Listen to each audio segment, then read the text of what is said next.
Radio Tehran, শুরু হচ্ছে বিশ্ব সংবাদ।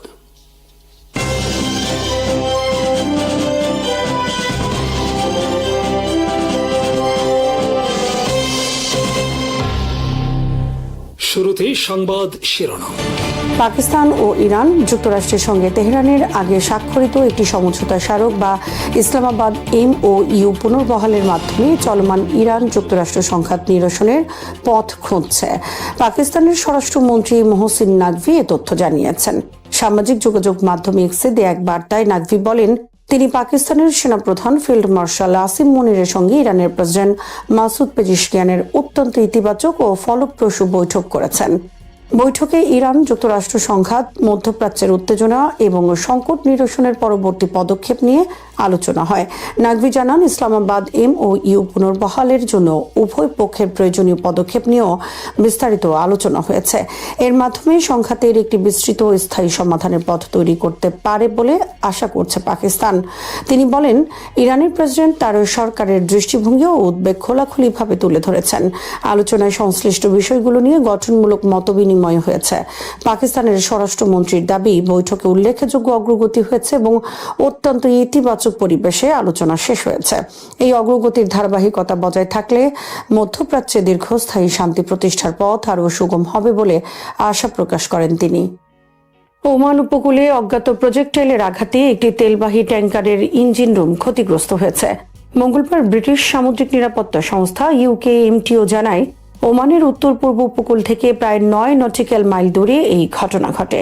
ট্যাঙ্কারটির ক্যাপ্টেন নিশ্চিত করেছেন, অজ্ঞাত একটি প্রজেক্টাইল জাহাজটিতে আঘাত হানে এবং এতে ইঞ্জিন রুম অচল হয়ে যায়। তবে হামলাটি কি ধরনের অস্ত্র দিয়ে চালানো হয়েছে কিংবা এর জন্য কারা দায়ী সে বিষয়ে তাৎক্ষণিকভাবে কোনো তথ্য পাওয়া যায়নি।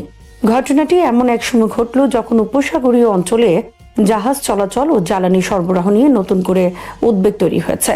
ওমান উপকূলের এই হামলা আন্তর্জাতিক বাণিজ্যিক জাহাজগুলোর নিরাপত্তা নিয়েও প্রশ্ন তুলছে। বিশেষ করে মধ্যপ্রাচ্যের চলমান উত্তেজনার মধ্যে গুরুত্বপূর্ণ সমুদ্রপথে যে কোনো হামলা বৈশ্বিক তেল বাজারে বাড়তি চাপ তৈরি করতে পারে। অন্যদিকে যুক্তরাষ্ট্রের কৌশলগত তেল মজুদ বা স্ট্র্যাটেজিক পেট্রোলিয়াম রিজার্ভ SPR আরও নিচে নেমেছে। মার্কিন জ্বালানি বিভাগের তথ্য অনুযায়ী গত সপ্তাহে দেশটির কৌশলগত মজুদ থেকে প্রায় 37 লাখ ব্যারেল তেল কমেছে।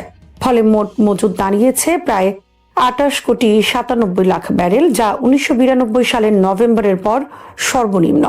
বর্তমানে SPR এ প্রায় 9,47,00,000 ব্যারেল সুইট বা কম সালফারযুক্ত অপরিশোধিত তেল এবং প্রায় 19,10,00,000 ব্যারেল সাওয়ার বা বেশি সালফারযুক্ত তেল রয়েছে। সাম্প্রতিক মাসগুলোতে রিজার্ভ থেকে তেল উত্তোলনের হার ছিল উল্লেখযোগ্য। মে মাসে প্রায় 3,94,00,000 ব্যারেল, জুনে 3,30,00,000 এবং জুলাইয়ে আরও 1,74,00,000 ব্যারেল তেল সরবরাহ করা হয়েছে। রয়টার্সের প্রতিবেদনে বলা হয়েছে, যুক্তরাষ্ট্রের একটি চুক্তির আওতায় SPR থেকে মোট 17,20,00,000 ব্যারেল তেল ছাড়ার প্রক্রিয়া চলছে। ফলে একদিকে মধ্যপ্রাচ্যের গুরুত্বপূর্ণ সমুদ্রপথে ট্যাঙ্কারে হামলার ঝুঁকি বাড়ছে, অন্যদিকে যুক্তরাষ্ট্রের কৌশলগত তেল মজুতও দ্রুত কমে যাচ্ছে। এই দুই পরিস্থিতি বিশ্ব জ্বালানি বাজারে ভবিষ্যতে আরও অস্থিরতা তৈরি করতে পারে বলে আশঙ্কা করা হচ্ছে। ইসলামাবাদ সমঝোতা স্মারকের শর্ত মেনে চলতে যুক্তরাষ্ট্রের প্রতি আহ্বান জানিয়েছেন ইরানের পার্লামেন্টের স্পিকার ও দেশটির শীর্ষ আলোচক মোহাম্মদ বাকের গালিবাফ। সোমবার ইরান সফররত পাকিস্তানের সেনাপ্রধান ফিল্ড মার্শাল আসিম মুনিরের সঙ্গে বৈঠকে তিনি এ আহ্বান জানান। বৈঠকে গালিবাফ বলেন, ইসলামাবাদ MOU-তে সংশ্লিষ্ট পক্ষগুলোর প্রতিশ্রুতি স্পষ্ট, কিন্তু যুক্তরাষ্ট্র একাধিকবার নিজেদের অঙ্গীকার লঙ্ঘন করে আঞ্চলিক স্থিতিশীলতা বাধাগ্রস্ত করেছে এবং ওয়াশিংটনের প্রতি নতুন করে অবিশ্বাস তৈরি করেছে। তিনি বলেন, চাপ প্রয়োগ করে ইরানকে নত করা যাবে না, বরং তেহরান ইসলামাবাদ সমঝোতার শর্ত বাস্তবায়নের পথেই এগোচ্ছে। গালিবাফ আরও বলেন, MOU অনুযায়ী নিজেদের প্রতিশ্রুতি বাস্তবায়নের দায়িত্ব যুক্তরাষ্ট্রের। ইরান কোনো চাপের কাছে নতি স্বীকার করবে না বলেও তিনি স্পষ্ট করেন। এর আগে সোমবার ইরানের সুপ্রিম ন্যাশনাল সিকিউরিটি কাউন্সিলের সচিব মেজর জেনারেল মোহসেন রেজাইর সঙ্গেও বৈঠক করেন আসিম মুনির। বৈঠকে রেজাই যুক্তরাষ্ট্রের প্রতি গভীর অবিশ্বাসের কথা তুলে ধরেন এবং হরমুজ প্রণালীতে ইরানের নিরাপত্তা নিয়ন্ত্রণের বিষয়টি জোর দিয়ে উল্লেখ করেন। ইরানের এই শীর্ষ নিরাপত্তা কর্মকর্তা বলেন, ওয়াশিংটনকে আচরণ পরিবর্তন করতে হবে এবং ইসলামাবাদ MOU বাস্তবায়নে কার্যকর পদক্ষেপ নিতে হবে। জবাবে আসিম মনির পাকিস্তান ও ইরানের ভ্রাতৃপ্রতিম সম্পর্কের কথা তুলে ধরেন। তিনি বলেন, আঞ্চলিক শান্তি ও স্থিতিশীলতা ফিরিয়ে আনতে পাকিস্তান তার প্রচেষ্টা অব্যাহত রাখবে। পাশাপাশি দুই দেশের অভিন্ন সীমান্তে নিরাপত্তা জোরদার ইসলামাবাদের উদ্যোগও অব্যাহত থাকবে বলে জানান তিনি। পাকিস্তানের সাম্প্রতিক কূটনৈতিক তৎপরতার অংশ হিসেবে আসিম মনিরের তেহরান সফরকে আঞ্চলিক উত্তেজনা কমানো এবং ইসলামাবাদ সমঝোতা পুনরুজ্জীবিত করার গুরুত্বপূর্ণ উদ্যোগ হিসেবে দেখা হচ্ছে। ইউক্রেন যুদ্ধের ড্রোনের কার্যকারিতা ক্রমেই স্পষ্ট হলেও যুক্তরাষ্ট্রের সেনাবাহিনী তাদের একমাত্র বিশেষায়িত ড্রোন অ্যাসল্ট ব্যাটালিয়ন বিলুপ্ত করার সিদ্ধান্ত নিয়েছে। প্রায় 600 সদস্যের তৃতীয় ব্যাটালিয়ন 504তম প্যারাশুট ইনফ্যান্ট্রি রেজিমেন্ট বা 3504 PIR সেপ্টেম্বর 2026-এর পর আর আলাদা ড্রোন ইউনিট হিসেবে কাজ করবে না। জার্মানিতে সাবের জংশন 2026 মহড়া শেষ করে ইউনিটটি আবার প্রচলিত এয়ারবর্ন ইনফ্যান্ট্রি দায়িত্বে ফিরবে। ইউক্রেন যুদ্ধের অভিজ্ঞতা কাজে লাগিয়ে এই ব্যাটালিয়নটি FPV ড্রোন, গ্রাউন্ড রোবট বা UGV এবং ইলেকট্রনিক ওয়ারফেয়ার ব্যবস্থার সমন্বিত ব্যবহার পরীক্ষা করছিল। তবে সেনাবাহিনীর ভারপ্রাপ্ত chief of staff general Christopher ল্যানিভের আর্মি অ্যাজিমুথ কৌশল এখন মূল যুদ্ধ সক্ষমতা ও প্রচলিত কমব্যাট ফান্ডামেন্টালসে বেশি গুরুত্ব দেওয়া হচ্ছে। ড্রোন ও কাউন্টার ড্রোন সক্ষমতা অবশ্য অন্যান্য ইউনিটের মাধ্যমে চালু থাকবে। সিদ্ধান্তটি এমন সময় এসেছে যখন ইউক্রেনের সাম্প্রতিক যুদ্ধক্ষেত্র ড্রোনের গুরুত্ব আরও জোরালোভাবে দেখাচ্ছে। আগস্টে ভিশনেভের কাছে মাত্র 3 ইউক্রেনীয় সেনা প্রায় 40 রুশ সেনার বিরুদ্ধে 45 মিনিটের লড়াই চালান। রিকনোশন্স UGV বোমার ড্রোন এবং FPV ড্রোনের সহায়তায় তারা প্রায় 13 গুণ বড় একটি বাহিনীকে প্রতিহত করেন। এই অভিজ্ঞতা দেখাচ্ছে আধুনিক যুদ্ধে ড্রোন শুধু নজরদারি বা হামলার অস্ত্র নয়, এগুলো গোয়েন্দা তথ্য, লক্ষ্য নির্ধারণ, যোগাযোগ, ইলেকট্রনিক যুদ্ধ সরবরাহ ব্যবস্থার গুরুত্বপূর্ণ অংশ।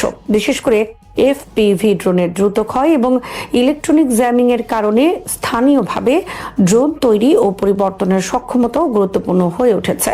তাই 3504 PIR বিলুপ্ত হলেও ড্রোন যুদ্ধের প্রয়োজনীয়তা কমছে না, বরং প্রশ্ন হচ্ছে এই সক্ষমতা ভবিষ্যতে ব্রিগেড পর্যায়ে কতটা কার্যকরভাবে ছড়িয়ে দিতে পারবে যুক্তরাষ্ট্রের সেনাবাহিনী। ইউক্রেনে স্টর্ম শ্যাডো ও স্ক্যাল্প ক্রুজ ক্ষেপণাস্ত্রের স্থানীয় উৎপাদনের পথ আরও এক ধাপে গিয়েছে। 24 আগস্ট কিয়েভ সফরে গিয়ে ব্রিটিশ প্রধানমন্ত্রী অ্যান্ডি বার্নহ্যাম MBDA কে ক্ষেপণাস্ত্রটির ব্রিটিশ উপাদান সম্পর্কিত গোপন প্রযুক্তিগত তথ্য ইউক্রেনকে দেওয়ার অনুমোদন দিয়েছেন। এর ফলে স্থানীয়ভাবে ক্ষেপণাস্ত্রের বিভিন্ন অংশ তৈরি, সংযোজন এবং পরীক্ষার ক্ষেত্রে গুরুত্বপূর্ণ আইনি ও প্রযুক্তিগত বাধা দূর হয়েছে। ফ্রান্স ও যুক্তরাজ্যের যৌথভাবে তৈরি স্টর্ম শ্যাডো বা স্ক্যাল্প ক্ষেপণাস্ত্র ইউক্রেন 2023 সাল থেকে ব্যবহার করছে। এতদিন এগুলো ইউরোপীয় মজুদ থেকে সরবরাহ করা হলেও কিয়েভ এখন নিজস্ব উৎপাদন সক্ষমতা গড়ে তুলতে চাইছে। ফ্রান্সের সঙ্গে লাইসেন্সিং আলোচনা চললেও ক্ষেপণাস্ত্রটিতে ব্রিটিশ নিয়ন্ত্রিত প্রযুক্তি ও মেধাস্বত্ব থাকায় যুক্তরাজ্যের অনুমোদন প্রয়োজন ছিল। প্রায় 1.3 টন ওজনের স্টর্ম শ্যাডোর দৈর্ঘ্য 5.1 মিটার। এতে রয়েছে মাইক্রো টার্বো TRI 60 থেকে 30 টার্বোজেট ইঞ্জিন এবং প্রায় 450 কেজির BROAH ওয়ারহেড। ক্ষেপণাস্ত্রটি GPS, টেরপ্রম এবং ইমেজিং ইনফ্রারেড প্রযুক্তি ব্যবহার করে লক্ষ্যবস্তুতে আঘাত হানে। সাবসনিক গতিতে নিচু উচ্চতায় উড়ে এটি শত্রুর রাডার ও আকাশ প্রতিরক্ষাকে এড়িয়ে যাওয়ার জন্য ডিজাইন করা হয়েছে। ইউক্রেনের লক্ষ্য 2026 সালের শেষ নাগাদ উৎপাদন শুরু করা। তবে প্রযুক্তিগত তথ্য পাওয়ার পরও এয়ারফ্রেম, প্রপালশন, গাইডেন্স ও ফিউজ ব্যবস্থার সমন্বয়, ক্যালিব্রেশন এবং চূড়ান্ত সার্টিফিকেশন বড় চ্যালেঞ্জ হয়ে থাকবে। ফলে ব্রিটিশ সিদ্ধান্ত ইউক্রেনকে গুরুত্বপূর্ণ সুবিধা দিলেও পূর্ণাঙ্গ স্থানীয় উৎপাদন প্রতিষ্ঠা করতে আরও শিল্প ও প্রযুক্তিগত সক্ষমতা প্রয়োজন হবে। ইরানের বিরুদ্ধে কয়েক মাসের সামরিক ও নিষেধাজ্ঞার চাপের পর ওয়াশিংটনের সামনে এখন বড় প্রশ্ন, আর কতটা কার্যকর চাপ প্রয়োগের সুযোগ যুক্তরাষ্ট্রের হাতে অবশিষ্ট আছে। মার্কিন প্রেসিডেন্ট ডোনাল্ড ট্রাম্পের ঘোষিত অভূতপূর্ব অর্থনৈতিক যুদ্ধকে তাই নতুন নিষেধাজ্ঞার সূচনা হিসেবে দেখলে পুরো চিত্রটি ধরা পড়বে না, বরং এটি ইঙ্গিত করছে ইরানের বিরুদ্ধে আগের চাপগুলো প্রত্যাশিত রাজনৈতিক ফল না দেয়ায় যুক্তরাষ্ট্র এখন চাপের ক্ষেত্রটি ইরানের সীমানার বাইরে সম্প্রসারণ করতে চাইছে। গত কয়েক বছরে ইরানের অর্থনীতির প্রায় সব গুরুত্বপূর্ণ খাতই মার্কিন নিষেধাজ্ঞার আওতায় এসেছে। তেল, পেট্রোকেমিক্যাল, জাহাজ চলাচল, ধাতু, গাড়ি শিল্প, কেন্দ্রীয় ব্যাংক, আর্থিক প্রতিষ্ঠান এবং বিভিন্ন বাণিজ্যিক নেটওয়ার্ক কোনো খাতেই কার্যত নিষেধাজ্ঞার বাইরে নেই। ফলে ওয়াশিংটনের সমস্যাটি এখন নতুন কোনো ইরানি খাত খুঁজে বের করা নয়, বরং আগের নিষেধাজ্ঞার তুলনায় নতুন কোনো ব্যবস্থা কতটা অতিরিক্ত ও সিদ্ধান্তমূলক চাপ তৈরি করতে পারে সেটি মূল প্রশ্ন। এই বাস্তবতায় ট্রাম্প প্রশাসন এখন বিদেশি ব্যাংক, তেল ক্রেতা, শিপিং কোম্পানি, বাণিজ্যিক মধ্যস্থতাকারী এবং ইরানের সঙ্গে ব্যবসা করা দেশগুলোর উপর চাপ বাড়াতে চাইছে। অর্থাৎ সরাসরি ইরানকে চাপে রাখার পাশাপাশি তেহরানকে আন্তর্জাতিক বাণিজ্য ও আর্থিক ব্যবস্থার সঙ্গে যুক্ত রাখা নেটওয়ার্কগুলোকে বিচ্ছিন্ন করার চেষ্টা চলছে। সাম্প্রতিক সামরিক পরিস্থিতির সঙ্গেও এই নীতির পরিবর্তনের সম্পর্ক রয়েছে। সামরিক শক্তি প্রয়োগের পরও যদি তেহরানকে ওয়াশিংটনের শর্ত মেনে নিতে বাধ্য করা না যায়, তাহলে যুক্তরাষ্ট্রকে অর্থনৈতিক চাপ আরও বিস্তৃত করার প্রয়োজন হবে। ফলে এটি সামরিক ক্ষেত্র থেকে পুরোপুরি সরে আসা নয়, বরং সামরিক চাপের ঘাটতি অর্থনৈতিক চাপ দিয়ে পূরণ করার চেষ্টা। তবে ইরানের কয়েক দশকের নিষেধাজ্ঞা অভিজ্ঞতা যুক্তরাষ্ট্রের জন্য বড় বাধা। তেহরান বিকল্প বাণিজ্য পথ, অনানুষ্ঠানিক বাণিজ্য নেটওয়ার্ক, আর্থিক মধ্যস্থতাকারী, স্থানীয় মুদ্রা এবং পশ্চিমা বিশ্বের বাইরে থাকা অংশীদারদের ব্যবহার করে নিষেধাজ্ঞার প্রভাব মোকাবেলার সক্ষমতা তৈরি করেছে। এক্ষেত্রে সবচেয়ে গুরুত্বপূর্ণ চ্যালেঞ্জ চীন। কেপলারের তথ্য উদ্ধৃত করে আল জাজিরার সাম্প্রতিক প্রতিবেদনে বলা হয়েছে 2025 সালে ইরানের তেল রপ্তানির 80% বেশি চীনে গেছে। এসব তেলের একটি বড় অংশ ছোট চীনা শোধনাগারে যায় এবং লেনদেন সম্পন্ন হয় ছোট ব্যাংক, হংকং ভিত্তিক বাণিজ্যিক প্রতিষ্ঠান ও চীনা মুদ্রা ইউয়ানে। এখানেই ওয়াশিংটনের জন্য বড় সমস্যা তৈরি হয়। একটি ইরানি কোম্পানিকে নিষেধাজ্ঞার আওতায় আনা এবং একটি বড় চীনা ব্যাংকে নিষেধাজ্ঞা দেয়া এক বিষয় নয়। প্রথম ক্ষেত্রে মূল চাপ পড়ে ইরানের উপর, কিন্তু দ্বিতীয় ক্ষেত্রে যুক্তরাষ্ট্রকে বিশ্বের অন্যতম বৃহৎ অর্থনীতির সঙ্গে সরাসরি অর্থনৈতিক সংঘাতে যেতে হয়। ব্লুমবার্গের প্রতিবেদন অনুযায়ী ইরানের সঙ্গে লেনদেনের কারণে যুক্তরাষ্ট্র আগে দুইটি বড় চীনা ব্যাংকে সম্ভাব্য সেকেন্ডারি নিষেধাজ্ঞার ঝুঁকি সম্পর্কে সতর্ক করেছে, কিন্তু এখনো তাদের সরাসরি নিষেধাজ্ঞার আওতায় আনা হয়নি। কারণ এমন পদক্ষেপের অর্থ হতে পারে ওয়াশিংটন বেইজিং অর্থনৈতিক সম্পর্কের উপর আরও বড় চাপ। এখানে মার্কিন নিষেধাজ্ঞার নীতি একটি মৌলিক বৈপরীত্য স্পষ্ট হয়। ডলারের বৈশ্বিক আধিপত্য এবং মার্কিন আর্থিক ব্যবস্থায় প্রবেশাধিকারী যুক্তরাষ্ট্রের নিষেধাজ্ঞার অন্যতম প্রধান শক্তি, কিন্তু এই শক্তির ব্যাপক ব্যবহারই আবার ইরান, চীন ও রাশিয়ার মতো দেশগুলোকে বিকল্প আর্থিক ব্যবস্থা গড়ে তুলতে উৎসাহিত করছে। চ্যাথাম হাউসের বিশ্লেষণে উঠে এসেছে নিষেধাজ্ঞার বিস্তার ইরান, চীন ও রাশিয়ার মধ্যে সহযোগিতা আরও গভীর করতে পারে এবং ডলারের ওপর কম নির্ভরশীল পেমেন্ট ও সেটেলমেন্ট ব্যবস্থা তৈরির প্রণোদনা বাড়ায়। অর্থাৎ স্বল্প মেয়াদে নিষেধাজ্ঞা অর্থনৈতিক চাপ তৈরি করলেও দীর্ঘমেয়াদে তা লক্ষ্যভুক্ত দেশগুলোকে বিকল্প ব্যবস্থা তৈরিতে উৎসাহিত করে। ট্রাম্পের নতুন নীতির সবচেয়ে বড় ঝুঁকি এখানেই। ইরানের উপর চাপ বাড়াতে গিয়ে যুক্তরাষ্ট্রকে যদি চীন, রাশিয়া, তেল ক্রেতা, আন্তর্জাতিক ব্যাংক ও বিদেশি কোম্পানির উপরও চাপ প্রয়োগ করতে হয়, তাহলে নিষেধাজ্ঞার পরিধি যত বাড়বে, বাস্তবায়নের খরচও তত বাড়বে। ইরানি তেল সরবরাহ কমে গেলে বৈশ্বিক জ্বালানি বাজারে দাম বাড়তে পারে। চীনের উপর অতিরিক্ত চাপ দিলে বেইজিং পাল্টা ব্যবস্থা নিতে পারে। বিদেশি কোম্পানিকে লক্ষ্যবস্তু করলে যুক্তরাষ্ট্রের মিত্র ও বাণিজ্যিক অংশীদারদের সঙ্গেও দূরত্ব বাড়তে পারে। সবচেয়ে গুরুত্বপূর্ণ বিষয় হলো মার্কিন নিষেধাজ্ঞার লক্ষ্য শুধু ইরানের আয় কমানো নয়, মূল উদ্দেশ্য হলো তেহরানের রাজনৈতিক আচরণ পরিবর্তন করা। কিন্তু গত কয়েক বছরের অভিজ্ঞতা দেখিয়েছে অর্থনৈতিক চাপ সবসময় রাজনৈতিক সমঝোতায় পৌঁছায় না। ইরান উচ্চতর অর্থনৈতিক মূল্য দিতে পারে, বাণিজ্য পথ পরিবর্তন করতে পারে এবং চীন ও রাশিয়ার সঙ্গে সহযোগিতা আরও বাড়াতে পারে। তাই ওয়াশিংটনের সামনে এখন প্রশ্নটি শুধু ইরানের উপর আর কি নিষেধাজ্ঞা দেয়া যায় এটি নয়, বরং প্রশ্ন হলো ইরানের প্রতিটি বিকল্প অর্থনৈতিক পথ বন্ধ করতে যুক্তরাষ্ট্র কতগুলো দেশের সঙ্গে নতুন সংঘাতে যেতে প্রস্তুত। সাম্প্রতিক সামরিক চাপের সঙ্গে ট্রাম্পের নতুন অর্থনৈতিক যুদ্ধকে পাশাপাশি রাখলে বিষয়টি আরও স্পষ্ট হয়। যুক্তরাষ্ট্র এখন নিষেধাজ্ঞার দিকে ফিরছে, কিন্তু ইরানের অর্থনীতি প্রায় সবকিছুতে ইতিমধ্যে নিষেধাজ্ঞার আওতায়। ফলে নতুন লক্ষ্য খুঁজতে গিয়ে ওয়াশিংটনকে ইরানের বাইরের নেটওয়ার্কে আঘাত করতে হচ্ছে। এ কারণেই সর্বোচ্চ চাপ ধীরে ধীরে ব্যয়বহুল চাপে পরিণত হওয়ার ঝুঁকি তৈরি করছে। যুক্তরাষ্ট্র অর্থনৈতিক চাপ বাড়াতে পারে, কিন্তু তা সীমাহীনভাবে বাড়ানো সম্ভব নয়। চীন এই নীতির সামনে বড় বাধা। রাশিয়ার সঙ্গে ইরানের সহযোগিতা আরও বাড়ার সম্ভাবনা রয়েছে এবং তেহরানও দীর্ঘদিনের নিষেধাজ্ঞা অভিজ্ঞতায় বিকল্প পথ তৈরি করেছে। অতএব ট্রাম্পের অভূতপূর্ব অর্থনৈতিক যুদ্ধকে ইরানের বিরুদ্ধে সম্পূর্ণ নতুন কোনো অস্ত্রের আবিষ্কার হিসেবে দেখার চেয়ে যুক্তরাষ্ট্রের আগের কৌশলের সীমাবদ্ধতার প্রকাশ হিসেবে দেখা বেশি যুক্তিযুক্ত। এবার লক্ষ্য শুধু ইরান নয়, তেহরানকে বিচ্ছিন্ন করতে হলে চীন, বৈদেশিক আর্থিক নেটওয়ার্ক, তেল ক্রেতা এবং আন্তর্জাতিক কোম্পানিগুলোকেও চাপের মুখে ফেলতে হবে। আর এখানে এই কৌশলটি উল্টো ফল দেওয়ার ঝুঁকি তৈরি করছে।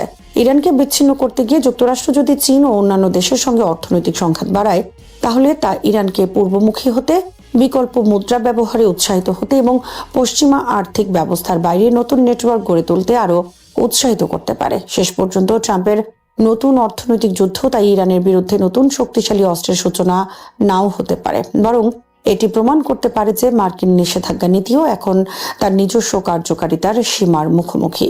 পাকিস্তান, সৌদি আরব ও তুরস্কের মধ্যে স্বাক্ষরিত মক্কা যৌথ প্রতিরক্ষা চুক্তিকে ঘিরে বাংলাদেশের সম্ভাব্য অংশগ্রহণ এখন দক্ষিণ এশিয়ার কৌশলগত আলোচনার অন্যতম গুরুত্বপূর্ণ বিষয়। বাংলাদেশ যদি শেষ পর্যন্ত এই কাঠামোয় যোগ দেয়, তাহলে এর প্রভাব শুধু প্রতিরক্ষা খাতে সীমাবদ্ধ থাকবে না। অর্থনীতি, জ্বালানি নিরাপত্তা, শ্রমবাজার বিনিয়োগ, সামরিক প্রযুক্তি এবং কূটনৈতিক প্রভাব সব ক্ষেত্রেই নতুন সুযোগ তৈরি হতে পারে। তবে এসব সম্ভাব্য লাভ নির্ভর করবে চুক্তির আওতায় বাংলাদেশের দায়িত্ব, সুবিধা ও সামরিক বাধ্যবাধকতা কিভাবে নির্ধারিত হয় তার উপর।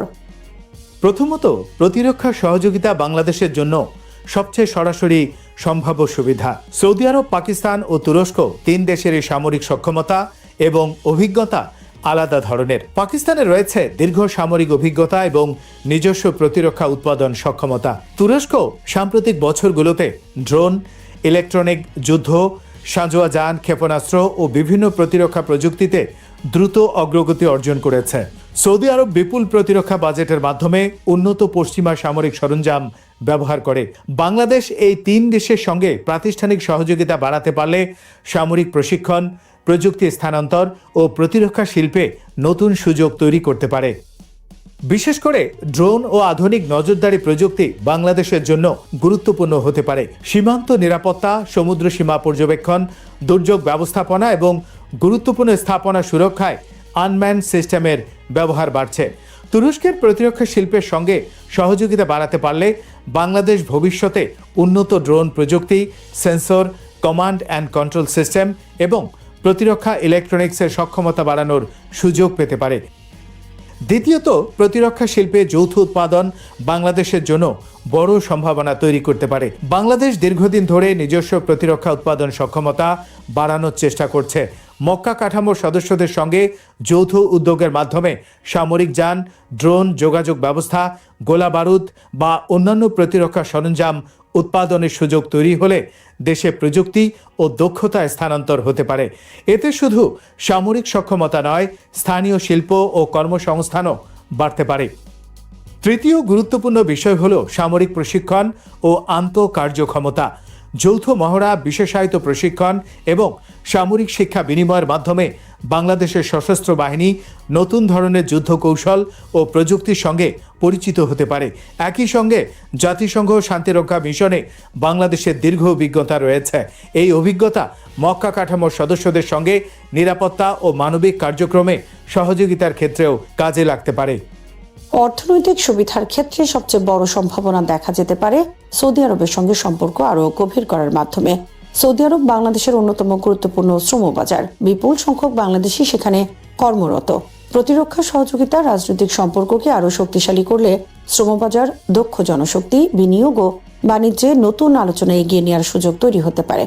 বিশেষ করে সৌদি বিনিয়োগ বাংলাদেশের জন্য অত্যন্ত গুরুত্বপূর্ণ হতে পারে। জ্বালানি, বন্দর, অবকাঠামো, কৃষি, খাদ্য নিরাপত্তা, পর্যটন ও শিল্প খাতে সৌদি বিনিয়োগ বাড়ানোর সম্ভাবনা রয়েছে।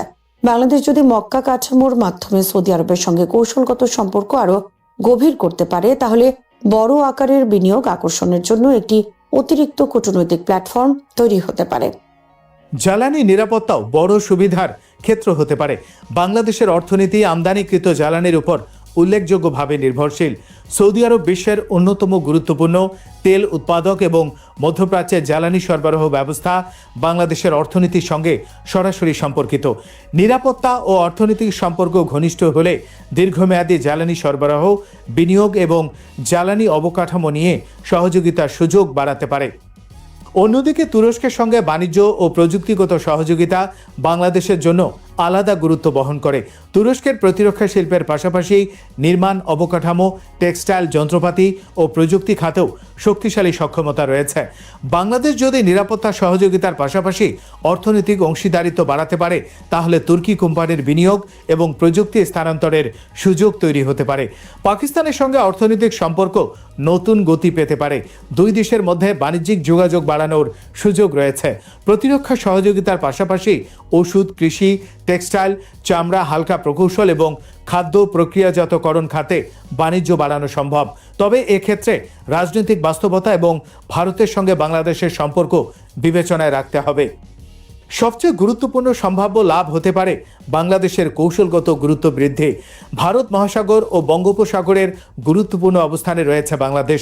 মক্কা চুক্তি যদি ভবিষ্যতে বৃহত্তর মুসলিম নিরাপত্তা কাঠামোয় রূপ নেয়, তাহলে বাংলাদেশের অংশগ্রহণ দক্ষিণ এশিয়া ও ভারতীয় মহাসাগর অঞ্চলে এই কাঠামোর ভৌগোলিক পরিধি বাড়াবে। ফলে আন্তর্জাতিক কূটনীতিতে বাংলাদেশের দর কষাকষির ক্ষমতাও কিছু ক্ষেত্রে বাড়তে পারে। তবে এখানে একটি গুরুত্বপূর্ণ সতর্কতা রয়েছে। কোনো সামরিক জোটে যোগ দেওয়া মানেই শুধু সুবিধা পাওয়া নয়, এর সঙ্গে দায়িত্ব ও ঝুঁকিও থাকে। বিশেষ করে ভারত পাকিস্তান প্রতিদ্বন্দ্বিতার বাস্তবতায় বাংলাদেশের জন্য ভারসাম্য রক্ষা অত্যন্ত গুরুত্বপূর্ণ। ভারতের সঙ্গে বাংলাদেশের বাণিজ্য, সীমান্ত, পানি ও যোগাযোগের সম্পর্ক রয়েছে। একই সঙ্গে চীন, যুক্তরাষ্ট্র, জাপান ও ইউরোপীয় দেশগুলোর সঙ্গেও বাংলাদেশের অর্থনৈতিক সম্পর্ক গুরুত্বপূর্ণ। তাই মক্কা চুক্তিতে যোগ দিলেও বাংলাদেশকে এমন একটি কৌশল নিতে হবে যাতে কোনো একটি শক্তির সামরিক জোটে অংশগ্রহণ অন্য অংশীদারদের সঙ্গে সম্পর্কের উপর নেতিবাচক প্রভাব না ফেলে। এক্ষেত্রে বাংলাদেশের জন্য সবচেয়ে বাস্তবসম্মত হতে পারে কৌশলগত অংশীদারিত্ব, কিন্তু পূর্ণ সামরিক নির্ভরতা নয় এমন একটি নীতি। চুক্তির মাধ্যমে প্রশিক্ষণ, প্রযুক্তি, প্রতিরক্ষা শিল্প, গোয়েন্দা সহযোগিতা এবং অর্থনৈতিক সম্পর্ক বাড়ানো যেতে পারে, কিন্তু বাংলাদেশের নিজস্ব পররাষ্ট্র নীতির স্বাধীনতা এবং জাতীয় সিদ্ধান্ত গ্রহণের সক্ষমতা অক্ষুণ্ণ থাকতে হবে। সবশেষে বলা যায়, মক্কা প্রতিরক্ষা চুক্তিতে বাংলাদেশের যোগদান সফলভাবে বাস্তবায়িত হলে এর সম্ভাব্য লাভ তিনটি বড় স্তরে দেখা যেতে পারে: প্রতিরক্ষা সক্ষমতা বৃদ্ধি, অর্থনৈতিক ও জ্বালানি সহযোগিতা সম্প্রসারণ এবং আন্তর্জাতিক কৌশলগত গুরুত্ব বৃদ্ধি। এগুলো নির্ভর করবে চুক্তির শর্ত, সদস্য রাষ্ট্রগুলোর পারস্পরিক দায়িত্ব এবং বাংলাদেশের কূটনৈতিক দক্ষতার উপর। বাংলাদেশের জন্য তাই মূল প্রশ্ন শুধু চুক্তিতে যোগ দেয়া হবে কিনা তা নয়, বরং কী শর্তে যোগ দেয়া হবে এবং সেই অংশগ্রহণ থেকে সর্বোচ্চ জাতীয় সুবিধা কিভাবে নিশ্চিত করা যাবে। সঠিকভাবে দর কষাকষি করতে পারলে মক্কা প্রতিরক্ষা কাঠামো বাংলাদেশের জন্য শুধু একটি সামরিক জোট নয়, বরং প্রতিরক্ষা শিল্প, বিনিয়োগ, জ্বালানি, নিরাপত্তা, প্রযুক্তি এবং কূটনৈতিক প্রভাব বৃদ্ধির একটি নতুন প্ল্যাটফর্মে পরিণত হতে পারে। শ্রোতা বন্ধুরা, বিশ্ব সংবাদে এই ছিল আমাদের সর্বশেষ আয়োজন। সঙ্গে থাকার জন্য আপনাদের সবাইকে অসংখ্য ধন্যবাদ।